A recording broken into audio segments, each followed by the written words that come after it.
Hello दोस्तों, नमस्कार। आप सभी के बीच ancient history question with answer कराने जा रहे हैं। तो आप लोग लास्ट तक जुड़े रहे। तो चलिए शुरू करते हैं आज की क्लास। क्वेश्चन नंबर तो चलिए शुरू करते हैं आज की तो चलिए शुरू करते हैं आज की क्लास। क्वेश्चन नंबर फर्स्ट क्या बोल रहा है? कौन सा बौद्ध ग्रंथ 16 महाजनपदों का उल्लेख करता है? अंगुत्तर निकाय। इसका आंसर हो जाएगा अंगुत्तर निकाय। क्वेश्चन नंबर सेकंड क्या बोल रहा है? क्वेश्चन नंबर सेकेंड, हर्यक वंश के किस शासक को कुनिक कहा जाता है? क्वेश्चन नंबर सेकेंड क्या बोल रहा है? हर्यक वंश के किस शासक को कुनिक कहा जाता है? अजातशत्रु को। क्वेश्चन नंबर 2 का राइट आंसर हो जाएगा अजातशत्रु। क्वेश्चन नंबर थ्री क्या बोल रहा है?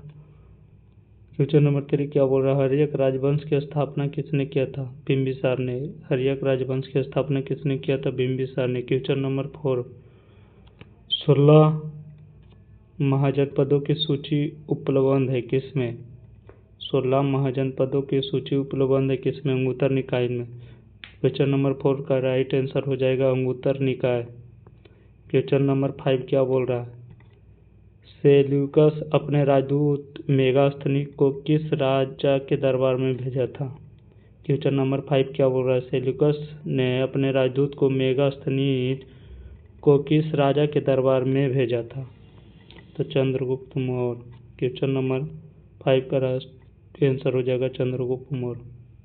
क्वेश्चन नंबर 6 क्या बोल रहा है? सिकंदर के आक्रमण के समय उत्तर भारत पर राजवंशों में से किसका एक शासन था? क्वेश्चन नंबर 6 क्या बोल रहा है? सिकंदर के आक्रमण के समय उत्तर भारत पर राजवंशों में से किस एक का शासन था? नंद वंश के। क्वेश्चन नंबर 6 का राइट आंसर हो जाएगा नंद वंश। क्वेश्चन नंबर 6 का राइट आंसर हो जाएगा नंद वंश। क्वेश्चन नंबर 7 क्या बोला? सिकंदर महान की मृत्यु कहाँ हुई थी? सिकंदर महान की मृत्यु कहाँ हुई थी? बेबीलोन में। सिकंदर महान की मृत्यु कहाँ हुई थी? बेबीलोन में। क्वेश्चन नंबर 8 क्या बोल रहा है?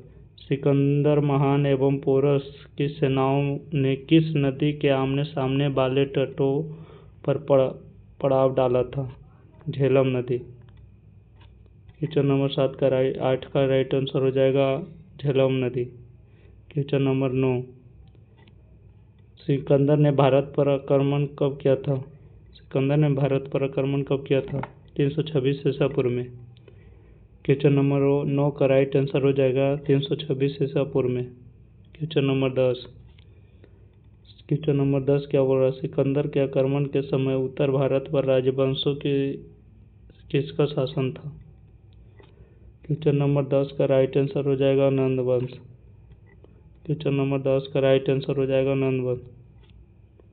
क्वेश्चन नंबर 10 का राइट आंसर हो जाएगा नंद वंश। क्वेश्चन नंबर 11 क्या बोल रहा है? सिकंदर एवं पोरस की सेना का किस नदी के आमने सामने वाले तटों पर पड़ाव डाला हुआ था?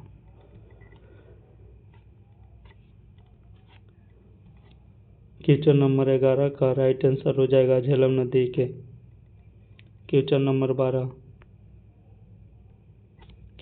12, सिकंदर महान की मृत्यु कब और कहाँ हुई थी? 323 बेबीलोन, इराक में। क्वेश्चन नंबर 13, इराक के साथ भारत आने वाले इतिहासकार कौन थे? हेरोडोटस। सिकंदर के साथ भारत आने वाला इतिहासकार कौन थे? हेरोडोटस।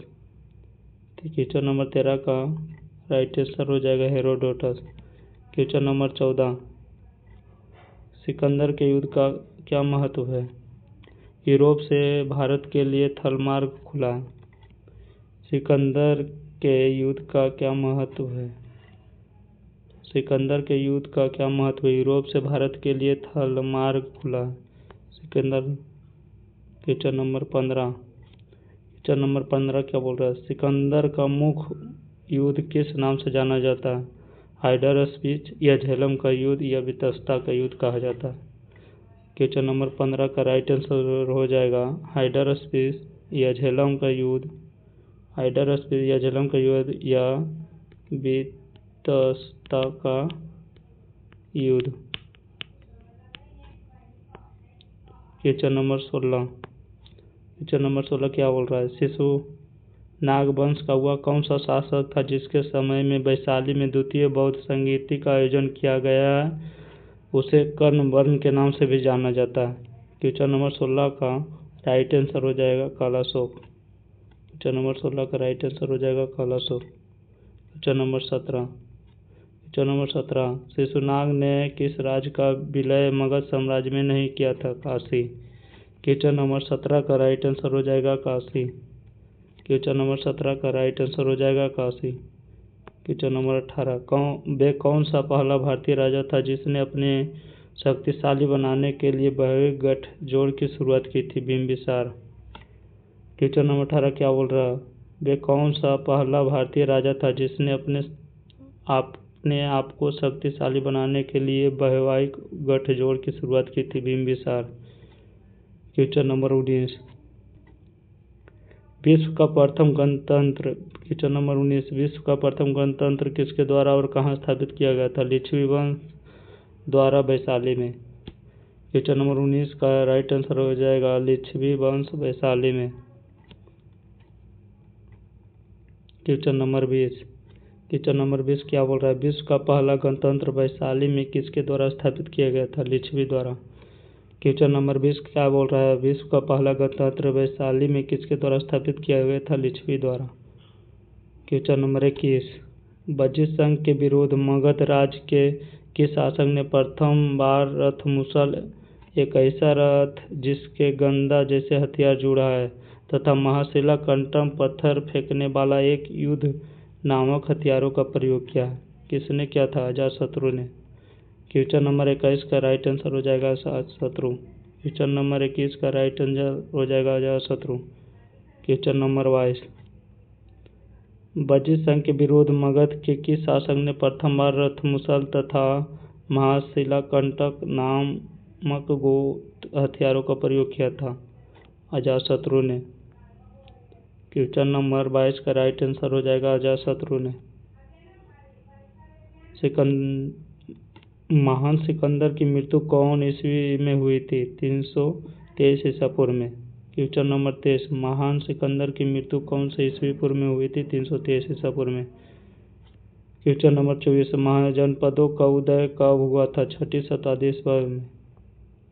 क्वेश्चन नंबर 25 महाजनपद काल में श्रेणियों के संचालक को क्या कहा जाता है? श्रेष्ठी। क्वेश्चन नंबर 26 मगध सम्राट बिंबिसार ने अपने राजभाई जीवक को किस राज्य के राजा की चिकित्सा के लिए भेजा था? अवंती। मगध के सबसे प्राचीन वंश का संस्थापक कौन है? बृहद्रथ। क्वेश्चन नंबर 28 मगध के राजा का अजातशत्रु का सदैव किस गणराज्य के साथ युद्ध था? वज्जित संघ का वैशाली। क्वेश्चन नंबर 28 का राइट आंसर हो जाएगा वज्जित संघ वैशाली। क्वेश्चन नंबर 29 मगध के किस प्रारंभिक शासक ने राजारोहण के लिए अपने पिता की हत्या की एवं इसी कारण वंश अपने पुत्र द्वारा मारा गया था? अजातशत्रु। मगध की प्रथम राजधानी कौन थी? गिरिब्रज या राजगिरी? मगध की प्रथम राजधानी कौन थी? गिरिब्रज या राजगिरी? क्वेश्चन नंबर 30 का राइट आंसर हो जाएगा गिरिब्रज या राजगिरी। क्वेश्चन नंबर 31 क्या बोल रहा है? मगध की प्रथम राजधानी कौन थी? गिरिब्रज या राजगिरी? क्वेश्चन नंबर 32 मगध का कौन सा शासक सिकंदर का समकालीन था? घनानंद। मगध का कौन सा शासक सिकंदर का समकालीन था? घनानंद। क्वेश्चन नंबर 32 का राइट आंसर हो जाएगा घनानंद। क्वेश्चन नंबर 33 भारत में सिक्कों का मुद्रा प्रचलन कब हुआ था? 600 ईसा पूर्व में। भारत में सिक्कों का मुद्रा प्रचलन कब हुआ था? 600 ईसा पूर्व में। क्वेश्चन नंबर 34 भारत के सिकंदर का मुख्य युद्ध किसके साथ हुआ था? पोरस के साथ। क्वेश्चन नंबर 34 भारत के सिकंदर का मुख्य युद्ध किसके साथ हुआ था? पोरस के साथ। क्वेश्चन नंबर 35 भारत के मुद्रा का प्रचलन कब हुआ था? 600 ईसा पूर्व में। भारत के मुद्रा का प्रचलन कब हुआ था? 600 ईसा पूर्व में। क्वेश्चन नंबर 36 भारत में पहला यूरोपीय आक्रमण किसके द्वारा किया गया था? यूनानियों द्वारा। भारत में पहला यूरोपीय आक्रमण किसके द्वारा किया गया था? यूनानियों द्वारा। क्वेश्चन नंबर 37, बिंबिसार का संबंध किस वंश से था? हर्यक वंश से। क्वेश्चन नंबर 37, बिंबिसार का संबंध किस वंश से था? हर्यक वंश से। क्वेश्चन नंबर 38, प्राचीन भारत के पहला विदेशी आक्रमण किनके द्वारा किया गया था? यूनानियों द्वारा। क्वेश्चन नंबर 39, प्राचीन भारत के दूसरा विदेशी एवं पहला यूरोपीय आक्रमण किनके द्वारा किया गया था? यूनानियों द्वारा। क्वेश्चन नंबर 40, प्रथम मगध साम्राज्य का उत्कर्ष किस सदी में हुआ था? 6वीं शताब्दी ईसा पूर्व में। क्वेश्चन नंबर 41, प्रथम ईरानी शासक जिसने भारत के कुछ भाग को अपने ही अधीन कर लिया हुआ क्या है? कौन था? डेरियस। क्वेश्चन नंबर 42 का राइट आंसर क्या होगा? क्वेश्चन नंबर 42 क्या होगा? पाली ग्रंथों में गांव के मुखिया को क्या कहा जाता है? भोजक या ग्राम भोजक। क्वेश्चन नंबर 43, पाली ग्रंथों में ग्राम मुखिया को क्या कहा जाता है? भोजक।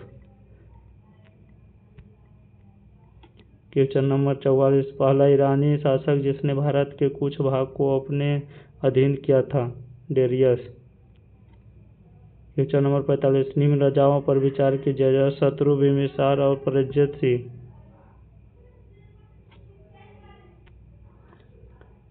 क्वेश्चन नंबर 46, नंद वंश के संस्थापक कौन है? महापद्मानंद। क्वेश्चन नंबर 47, नंद वंश के राजा कौन था जब अलेक्जेंडर 4327 से 326 ईसा पूर्व भारत पर हमला किया था? घनानंद। नंद वंश का अंतिम सम्राट कौन था? घनानंद। घनानंद के बाद शासन किसने प्राप्त किया था? चंद्रगुप्त मौर्य ने।